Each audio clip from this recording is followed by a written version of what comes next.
Basho. Basho. Yeah,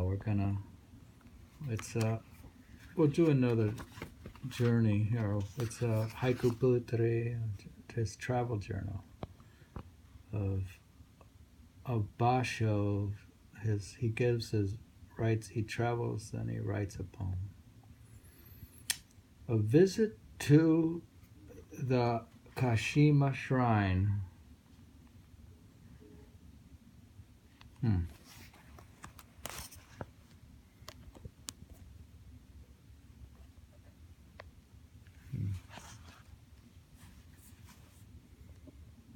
Visiting the Suma beach on the night of the autumnal full moon, Tashitsu, a poet from Kyoto, is said to have written, "Crouching under a pine, I watched," this is a poem, "Crouching under a pine, I watched the full moon, pondering all night long on the sorrow of Kunangan." Having for some time cherished in my mind the memory of this poet, I wandered out on the road at last one day this past autumn, obsessed by an irresistible desire to see the rise of the full moon over the mountains of the Kashima shrine. I was accompanied by two men. One was a masterless youth, and the other was a wandering priest. The latter was clad in a black robe black as a crow, with a bundle of sacred stoles around his neck, and on his back a portable shrine containing a holy image of the Buddha after enlightenment. This priest, brandishing his long staff, stepped into the road ahead of all the others as if he had a free pass to the world beyond the gateless gate. I too was clad with a black robe, but neither a priest nor an ordinary man of this world was I, for I wavered ceaselessly like a bat that passes for a bird at one time and for a mouse another. We got on a boat near my house and sailed to the town of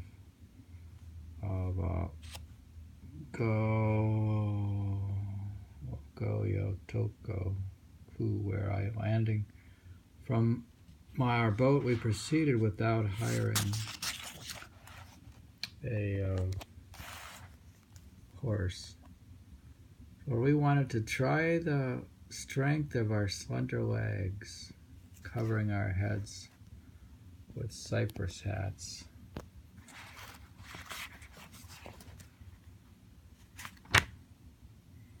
Which were a kind gift of a certain friend in the province of Kei. We walked along till, having passed the village of Yahata, we came to the endless grass moor called Kamage no Hara.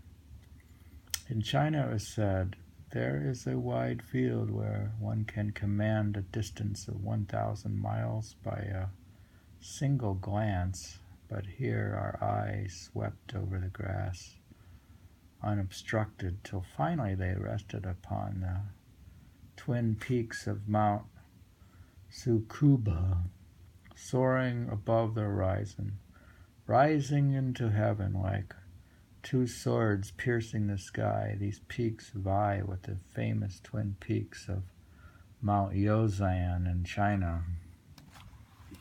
Poem. Not to mention the beauty of its snow, Mount Tsukuba shines forth in its purple robes. This poem is written by Yan Setsu, my disciple, upon his visit here. Priest Yamato Takuru also memorialized this mountain in his poem, and the first anthology of linked verse was named after this mountain. Let's see, that's the first linked verse anthology. It's named after mountain Tsukuba.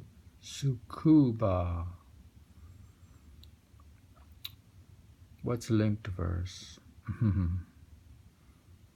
Indeed, such is the beauty of the mountain that few poets have found it possible to pass by it without composing a poem of their own, be it waka or haiku. What's waka? Haiku. We know what haiku is. Sort of know. Is it possible to know? This is a poem. Scattered all around me were the flowers of bush clover. As I watched them in amazement, I could not help admiring Taminaka, who was said to have carried sprays of bush clover in his luggage all the way to Kyoto as a souvenir. Among the bush clover were other wild flowers in bloom, such as bellflower, valerium, pampas, large and small, all tangled in great confusion. The bellowing of strange stags, probably calling their mates, were heard now and then. And herds of horses were seen stepping proudly as they trampled upon the grass. We reached the town of Fusa on the banks of the river Tone towards nightfall. The fishermen of this town catch salmon by spreading wickerwork traps in the river and sell it in the markets in Edo. We went into one of the fishermen's huts and had a short sleep amidst this fishy smell. Upon waking, however, we hired a boat and descending the river under the bright beams of the moon arrived at the Kashima shrine.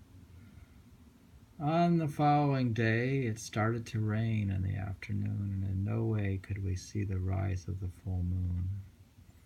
I was told that the former priest of the Kamponji temple was living in seclusion at the foot of the hill where the shrine was situated. So I went to see him and was granted a night's shelter.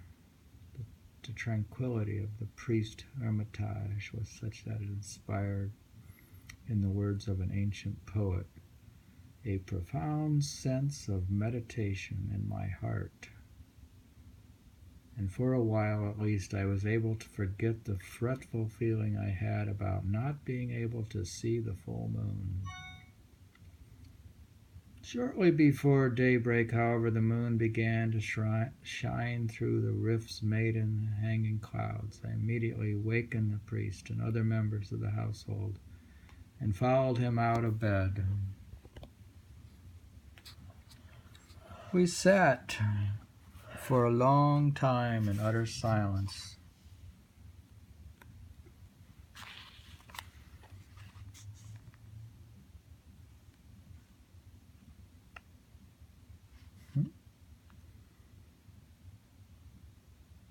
Watching the moonlight trying to penetrate the clouds, listening to the sound of the lingering rain. It was really regrettable that I had come such a long way only to look at the dark shadow of the moon. But I consoled myself by remembering the famous lady who had returned without composing a single poem from the long walk she had taken to hear a cuckoo.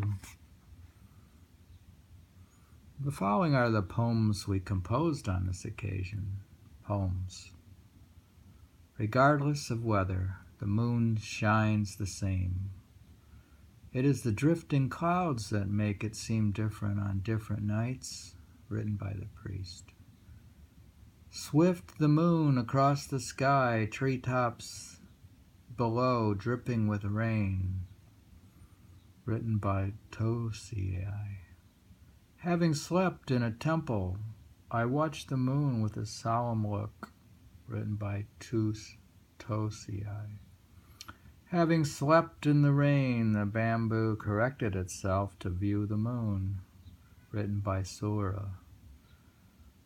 How lonely it is to look at the moon, hearing in a temple eavesdrops pattering, written by Soha. Poems composed at the Kashima shrine. Poem. In the days of the ancient gods, a mere seedling, this pine must have been, written by Tosi. Let us wipe in solemn penitence dewdrops gathered on the sacred stone, written by Soraha. In front of the shrine, even stags kneel down to worship, raising pitiful cries, written by Sora. Poems composed at a farmhouse. A solitary crane in the half-reaped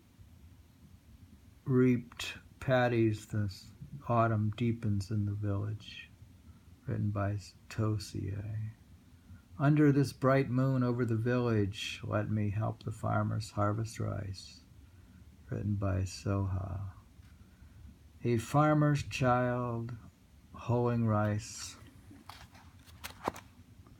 arrest his hands to look at the moon, written by Tosei. Potatoes on incinerated ground, I awaited tiptoe the rise of the moon, Tosei. Read the poems again? Which one? All of them? The potatoes? Read the potatoes. All of them. All of them. All of them. I gotta finish and I'll come back maybe. Let me see if I can finish the section. Yeah. Read the last two then. I will come back. The poems composed in a field. Dyed a gay color, my trousers will be by the bush clovers in full bloom, written by Sora. In mid-autumn, horses are left to graze till they fall replete in the flowering grass, written by Sora. Bush clovers, be kind enough to take in this pack of mountain dogs, at least for a night, written by Soji. Poems composed at Ji-jun's house where we stopped on our way home. Friends, sparrows, sleep if you please. Haystack enclosed at my house, written by the host. Surrounded by a thick foliage of cedars, your house stands pregnant with autumn, written by the guest. We started out on our moon viewing trip, calling to halt You're reading now a boat ascending the river by Sora. Was that a poem you read before? What?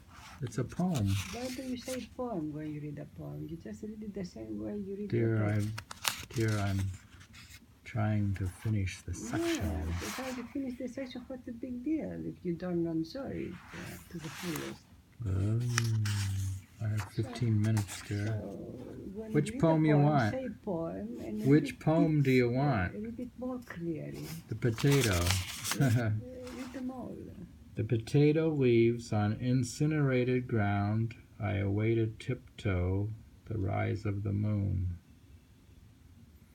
A farmer's child hoeing rice, arrest his hands to look at the moon. You'll have to just read it if you want to hear the poem again. I'd like to hear it. Who's he? I'll read them also. You want to read it again? Well, he says, okay, it's over.